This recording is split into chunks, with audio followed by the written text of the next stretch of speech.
While talking about China's economy, a financial expert in Singapore has expressed his optimism.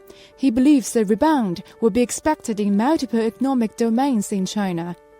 So basically, you see, talk about the resilience of the Chinese economy, I will use the word rebound. Okay, I will use the rebound in consumption. I think it's a very important part, and rebound of demand. So you see the last 15, 20 years of China growth itself, the capital per pax has increased tremendously itself. So many years we've been talking about moving from export-based economy towards consumption-based economy. I think this year it will have a very nice rebound into that direction. Finally, a breakthrough in that sense, which I would think about as the next era of growth. Means from manufacturing into services. That's what like many developed countries actually went past in the last 10 years.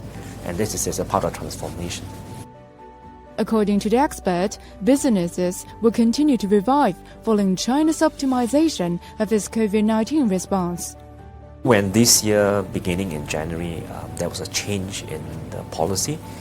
The borders are open for China, the economy are open for China itself. So we have a large saving ratio among the Chinese public itself.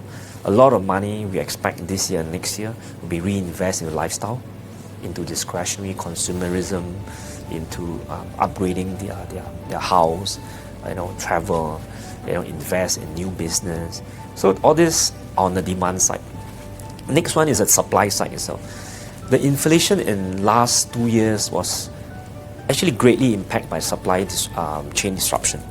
So this year with laborers, workers going back to workforce, the supply chain disruption will start to ease. So naturally, I would say that this year China growth will definitely be a pick up compared to 2021 and 2022.